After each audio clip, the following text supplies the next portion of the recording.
pessoal, começa mais uma edição do 11 em Campo, o podcast que fala muito ou quase tudo sobre a bola. Eu sou Vitor Moura e estou com os parceiros de golfe do Bale. Tem notícia do Bale hoje. Anderson Cavalcante e Wilson Soto. Tudo bem, Anderson? Fala, Vitão. Realmente nós temos os parceiros de golfe do Bale. Rapaz, começamos polêmico aqui já, hein? Mas eu quero saber como você tá também, Wilson. Fala, Vitor, Anderson, audiência. Vou me manter fora de polêmicas, porque de polêmica já basta a pauta desse podcast. Tem muita polêmica, tem muita informação também. E a gente vai começar falando do mercado da bola. E a gente já pingou a bolinha aqui, mas não sei se é a bolinha de futebol ou a bolinha de golfe, porque o Bale voltou ao Tottenham, voltou à Inglaterra para ser feliz novamente. Será, Anderson?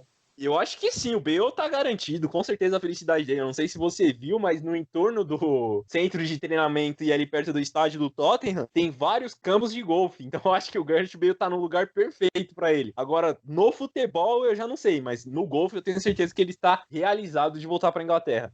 E aí o Wilson Bale voltando para lá, mesmo que seja por empréstimo de uma temporada aí pelo Real Madrid, que já não quer mais ele, e o Bale, tanto o empresário quanto o Bale, não querem também mais voltar para o Real, pelo que parece, e fechou também com o Reguilhon ali na laterância, né? Então o Tottenham tá tentando se reforçar essa temporada para pelo menos ser melhor do que a última, que foi bem pífia. Exatamente, um duplo chapéu no Manchester United, que também estava monitorando os seus jogadores. O Reguilhão, que fez uma ótima temporada no Sevilla, era do Real Madrid. E o Bale, que eu acho que vai tomar os mesmos caminhos de James Rodrigues. Então aí, mercado da bola bombando, Vitão. E também tem outros jogadores aí que estão chegando. O Morata voltando à Juventus. Tem também o Vidal indo para Inter. E tem um bom boato aí do Suárez no Atlético de Madrid. O Suárez pode pintar no Atlético de Madrid aí, é o Barcelona. É a barca do Barcelona, que já estava meio comprometida aí desde o fracasso, o 8-2 ali, histórico contra o Bayern de Munique na última Champions. Então, pode ter certeza que o Barça vai mudar e muito na sua equipe. Mas eu quero saber também aqui jogar agora para o Wilson, porque ainda na Inglaterra, o Liverpool, né, que é o atual campeão da Premier, fechou com Diogo Jota e também com o brasileiro espanhol Thiago Alcântara. Um baita de um reforço, hein?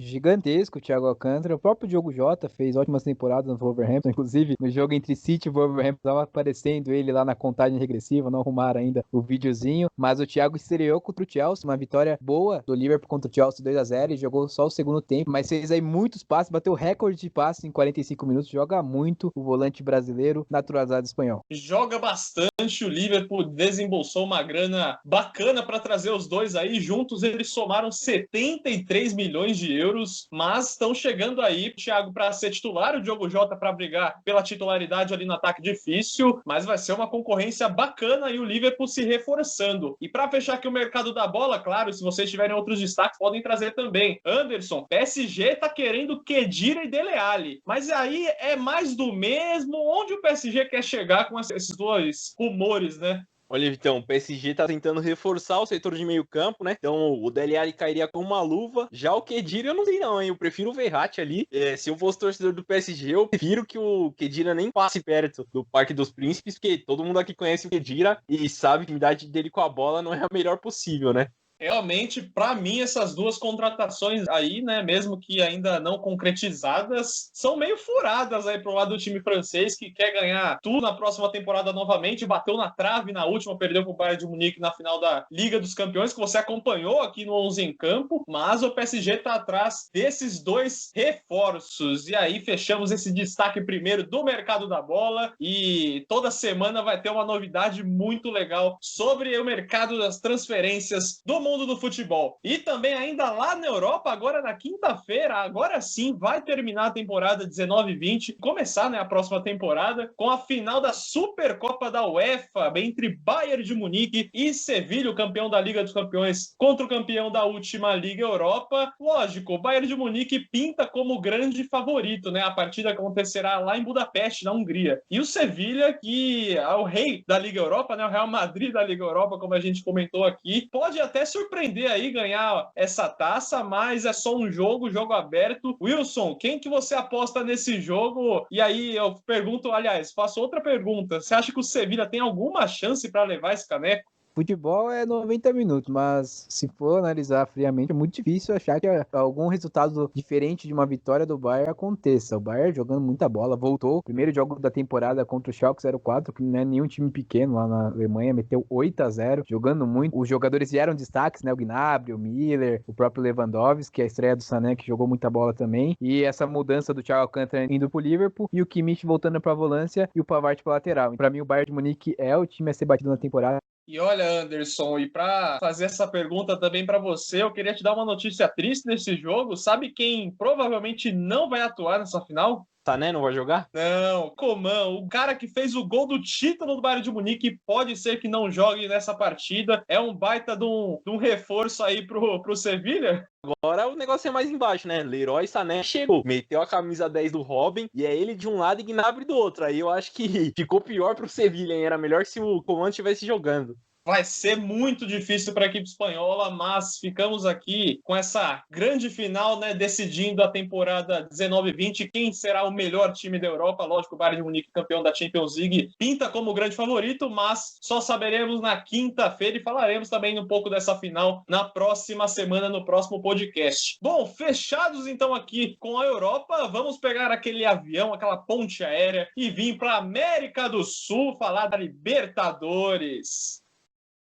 Libertadores que entra agora nessa semana, a quarta rodada, alguns jogos aqui já acontecendo nessa terça-feira. O Flamengo tá jogando contra o Barcelona também, a partida tá chegando nos seus minutos finais, mas na última rodada levou 5 do Independiente Del Valle, com o time equatoriano jogando fino da bola, jogando muito bem. Wilson, o que essa partida mostrou ao Flamengo do Domenech Torrent e também o que o Del Valle pode mostrar aí, porque essa foi uma partida que ninguém acreditou. Exatamente, Vitão, um jogo para mim surpreendente. Independente Del Valle faz boas temporadas com o Miguel Ángel Ramírez no comando, até teve boatos aí de poder assumir o Flamengo, também tem outros times como Corinthians, enfim, que gostariam de ter o treinador no comando, mas não para 5-0, apesar do futebol Del Valle ser bom, a gente não imaginava isso, e o Flamengo foi feito de gatinho do Independente Del Valle, um massacre, mexeu com todas as estruturas lá, muitos falando que o Domenech não é o treinador preparado. Ele deu uma entrevista depois que eu achei bem lamentável. Se fosse o Abel Braga, com toda certeza iriam jantar o Abel Braga, mas como é um treinador gringo, muitos deram uma segurada, então mexeu com as estruturas, a Libertadores voltando, mas o Flamengo precisa mudar muita coisa para ser aquele Flamengo que a gente espera ver na competição. E para você, Anderson, surpreendeu muito esse 5-0 sofrido para o Flamengo e também sobre os times paulistas. Aí o Palmeiras venceu fora de casa 2-1 para cima do Bolívar. O São Paulo acabou ficando no empate com o River e o Santos também no 0-0 com o Olímpia. Ou seja, só o Palmeiras dos paulistas ganharam. Quais são seus destaques da Libertadores dessa terceira rodada, Anderson? Na terceira rodada ele tá com o Palmeiras, né? Conseguiu uma vitória impressionante lá na altitude. Se eu não me engano, havia 37 anos que um time brasileiro não ganhava de um time boliviano na altitude. Conseguiu uma vitória convincente por 2-1, um golaço do Gabriel Menino. E queria destacar o São Paulo, empatar com o River Plate, jogando em casa por 2-2. Lembrando que o River não jogava há 6 meses. E o São Paulo não conseguiu fazer nenhum gol no River, porque os 2 gols do São Paulo foram gol contra. A situação ali, apesar de ser o River Plate, aí, atual vice-campeão da Libertadores, acabou empatando e fica numa situação aí meio difícil. Tá um grupo embolado aí com a LDU e também até com o Binacional tendo chances de classificação. E para fechar também a participação dos brasileiros na última rodada, o Inter conseguiu uma vitória 4-3 em cima do América de Cali. O Abel Hernandes, uruguaio, brilhou nessa outra contratação uruguaia, né? O Grêmio tá até tentando rivalizar, o Cavani aí, qual será o uruguaio que comandará o Porto Alegre? Por enquanto, Abel Hernandes. E também aí, no outra partida, o Grêmio perdeu da Universidade Católica de 2-0, tá um clima meio obscuro ali em Porto Alegre, né, no Rio Grande do Sul, pelo lado azul. E aí o Atlético Paranaense ganhou de 3-2 fora de casa, esse jogo que a gente falou, o resultado final no último podcast, que vitória do Atlético Paranaense. Agora, nessa próxima rodada, temos aí o Flamengo confirmando essa vitória para cima do Barcelona, depois de vários casos de Covid no elenco, conseguiu vencer e tá com 9 pontos agora, deu um leve respiro. O Palmeiras vai enfrentar o Guarani nessa próxima rodada fora de casa, Atlético Paranaense vai pegar o Colo-Colo, São Paulo e LDU lá no Equador nessa terça-feira, jogo interessante para o São Paulo, Grenal amanhã teremos Grenal nessa quarta-feira, então muito importante esse jogo para as duas equipes, e o Santos enfrenta o Delfim fora de casa na quinta-feira. E agora, fechando esse assunto e também partindo para o nosso último antes do debate, um debate interessante que teremos hoje. Temos a questão em pauta aí, que é a volta do público nos estádios a partir do mês de outubro. Isso, por enquanto, no Rio de Janeiro, mas o Ministério Público já deu aval para outros estados estabelecerem suas próprias regras. Wilson, você chegou a ler sobre isso, chegou a ouvir essa possível volta do público. Você é a favor, contra? Tem alguma base legal para o público voltar e voltar com segurança ao estádio? Eu sou totalmente contra, acho que não é um momento. Se você for olhar pela sociedade em si, vai ser apenas mais uma das coisas erradas, né? Nós já vemos no Brasil aí muitas pessoas fazendo aglomerações desnecessárias, já esquecendo o real sentido da quarentena, de se preservar, mas eu fico com a visão do que está acontecendo na Premier League. Hoje saiu uma notícia também, no mesmo momento em que sai a notícia no Brasil de uma possível volta do público em outubro, o governo britânico adiando a volta do público aos estádios, que era prevista para 1º de outubro. Eles estavam planejando colocar 25% a 33% dos torcedores e acabaram adiando porque o próprio ministro lá, o Boris Johnson, disse que não é o momento, tá mostrando que a sociedade não está pronta ainda para o retorno do público. Eu acho que no Brasil a gente não foge muito disso, não. Voltar ao público hoje é um pouco desnecessário e, na minha visão, é errado. Isso que, devido às proporções territoriais e também populacionais, só para ter uma noção, né, a Inglaterra, na verdade, o Reino Unido como um todo, tem mais de 403 mil casos, enquanto aqui no Brasil nós já temos mais de 4 milhões e 500 mil casos da Covid-19. Anderson, só esses dados para ilustrar, mas eu queria a sua opinião também. Você é a favor, se é contra esse retorno do público? Lógico, de forma gradual. Primeiramente, o Ministério Público autorizou 30% do público no estádio, mas se você pega um Maracanã, por exemplo, esse 30% pode chegar a 20, 25 mil pessoas. Então, seria uma maneira legal da volta do público? Sou totalmente contra a volta do público nos estádios de futebol, até porque nós temos um índice de mais de 138 mil mortes. Em 24 horas, o Brasil registra a média de aproximadamente 900 pessoas morrem por dia. Então, acho que não deve ter a volta do público no estádio. Também, se tiver, é uma coisa totalmente irresponsável, porque o Rio de Janeiro é o estado que sempre força esse tipo de coisa. É uma forma até desnecessária de você tratar o público, tratar o ser humano com essa volta apressada, desnecessária. E, novamente, isso que não estou julgando as pessoas, as equipes, as pessoas que trabalham legalmente, de forma honrosa, principalmente no estado do Rio de Janeiro, mas é o estado que sempre quer apressar as coisas. Desde junho, né, que o Carioca acabou voltando, sempre os primeiros a pedir a volta do Carioca, a volta do Brasileiro e agora a volta do público. Eu gostei muito do que o presidente do Corinthians, o André Sanches, falou, respondendo aí ao Marcos Braz, diretor do Flamengo, dizendo que se é para voltar um, que volte todo mundo. Se vai voltar só um lugar, então a gente não vai voltar a jogar bola. Ou volta um, ou não volta ninguém. É o que acontece também nos outros países. Você tem a volta do público ali gradual na Alemanha, na França. Agora você vai ter a volta do público gradualmente no Rio de Janeiro, não no Brasil. Então é uma questão aí, nem polêmica, é uma questão aí de insanidade por parte do estado ali do nosso sudeste querido brasileiro, mas ficamos aí com o bom senso tanto das pessoas quanto do Ministério Público para seguir adiante com o futebol. E agora vamos para o debate 11 em campo. E o debate do 11 em campo hoje vai acontecer de uma forma diferente, até uma dinâmica bem legal, que será os jogadores sul-americanos que estão sem contrato, né? Estão aí no mercado da bola, que é um assunto primordial nesse tempo para o 11 em campo, e a gente falará de alguns jogadores que podem ter espaço jogando aqui no Brasil. Primeiro eu vou jogar para o Anderson, depois para o Wilson. Eu quero que cada um escolha um jogador desses três que eu falar, que possa falar aí onde que esse jogador pode encaixar no Brasil, em que time que ele pode jogar muito bem e se ele já deveria ter parado. Vamos lá, Anderson, te dou esses três nomes, hein? Alexandre Pato, Robinho e Antônio Valência. Escolhe um desses três e, por favor, fale sobre ele disser sobre ele, se ele ainda tem espaço no Brasil ou não. Escolheria o Antônio Valência, e com certeza o Antônio Valência tem espaço em qualquer clube do Brasil, inclusive no Flamengo, que é o mais badalado, porque o Flamengo só com desfalques nas laterais. Então o Antônio Valência tem espaço. Eu queria o Antônio Valência em qualquer time aqui do Brasil, principalmente no estado de São Paulo, que os clubes daqui sofrem bastante com as laterais. Antônio Valência seria um reforço interessante, até para jogar na ponta ali, mesmo que o pique não seja aquele de 10 anos atrás, mas seria interessante. Eu fico com